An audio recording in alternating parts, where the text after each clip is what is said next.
Instagram has announced that it will begin fact-checking and removing memes because you're a child and you can't handle memes. They may be offensive. You've got an infantilized mind. You've been told to be triggered by literally everything and break down in crying fits at the sight of something you disagree with, so it needs to be controlled. The social media giant, which is owned by Facebook, will use its 52 global fact-checking partners to censor false photos and memes on its platform, no doubt blurring out Alex Jones's face in his family photographs, because during the 2 minutes of hate against Goldstein, unlike in 1984, where they could actually see Goldstein, you can't see Alex Jones, because he's worse than Goldstein.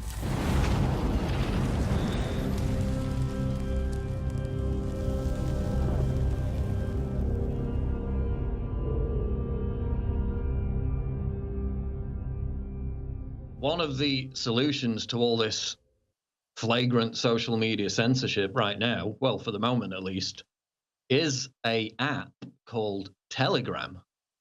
Now, I signed up for this app last night, so in less than 24 hours of signing up for this app, I've got over 6,000 followers. The link, and we're going to get a link up for Alex as well as soon as possible. I think there's already an InfoWars group on there, but the link for me on Telegram is t.me/PJW News, t.me/PJW News.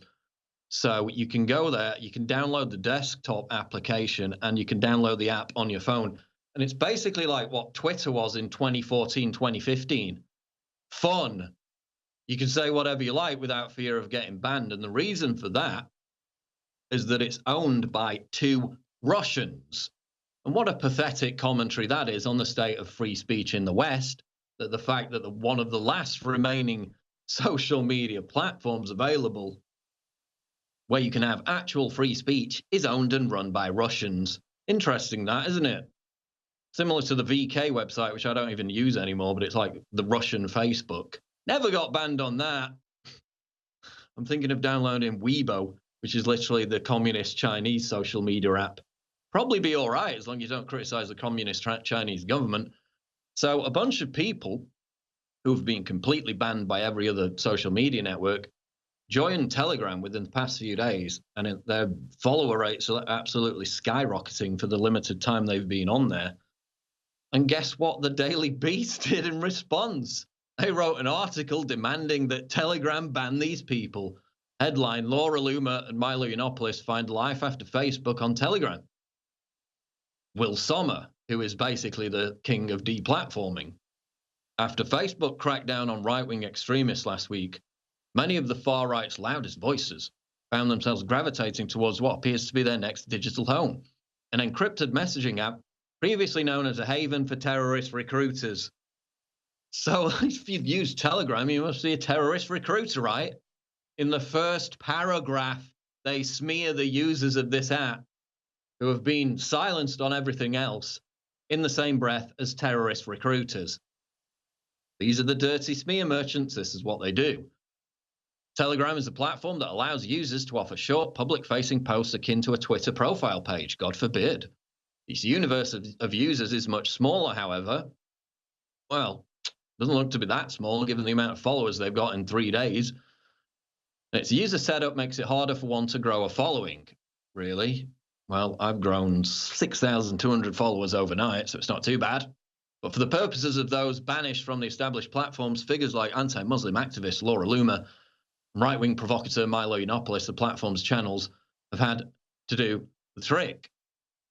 So Laura Loomer's on there.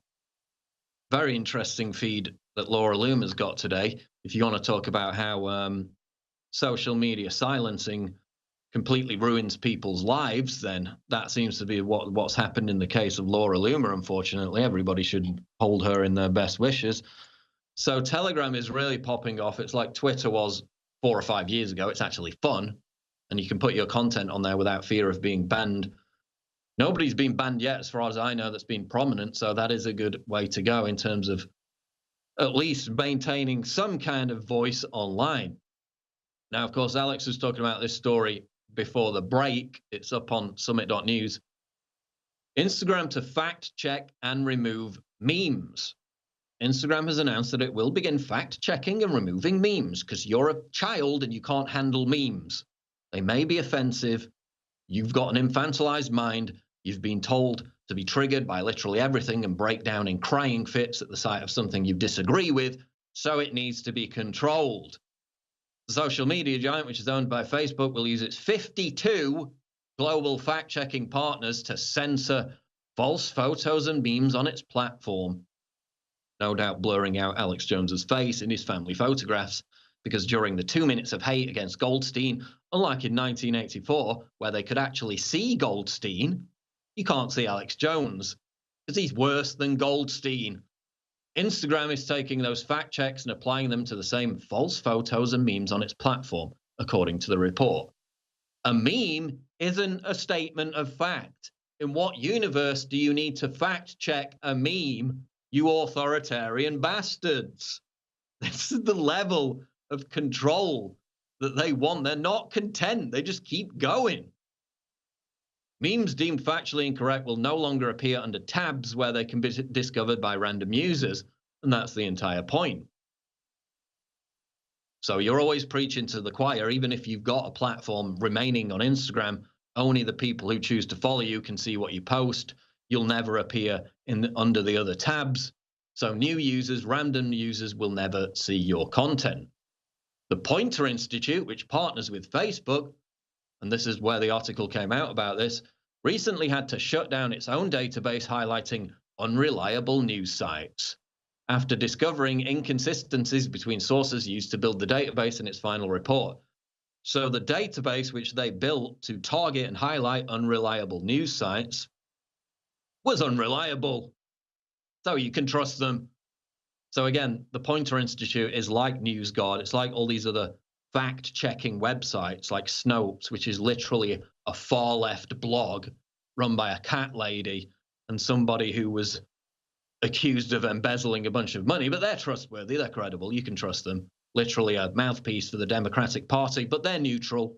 They're neutral. Facebook will partner with them. They're going to be running this. And people may ask, why the need to fact-check memes? Well, it's not a mystery at all, because as I've proven and written about in the past, studies have repeatedly shown that the political right is far better at spreading memes.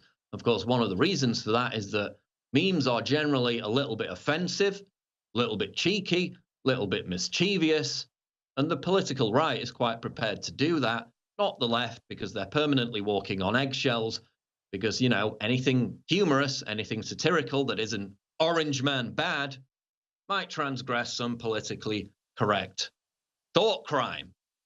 So that's why the left sucks. That's why the left can't meme. And they've done studies on this. A study undertaken by researchers at University College London found that the most effective memes largely originated in two places. The subreddit, the Donald, which of course was a major online presence, a major influence in rallying Trump's base and getting him elected, and 4chan's politically incorrect poll forum. So the best, the most effective memes usually, as this last study showed, come out of those two places. Of course, those are typically right-wing content forums. A Vice write-up study acknowledges that the most effectively spread memes originated on the Donald and poll. So, of course, if you can't create the memes, if you can't spread the memes, let's just ban memes. Of course, that's the new go-to solution. And in fact, there was another article, which was, I think it was during the State of the Union speech, headline, BuzzFeed lobbies Twitter to ban memes that make fun of blackface Democrats. That was obviously during the time when the Virginia Governor Ralph Northam scandal was emerging. And we had the meme of the women, the Democratic Congress women wearing the white clothes in Klan hoods.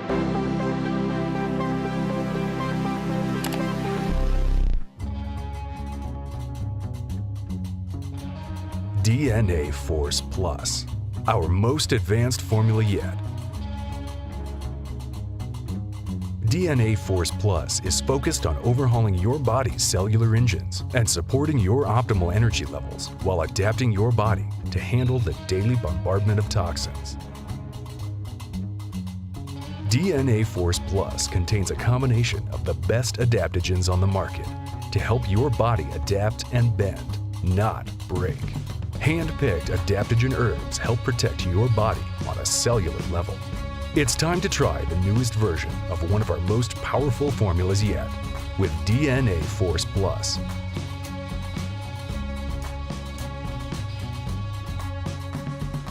Available at InfoWarsLife.com today.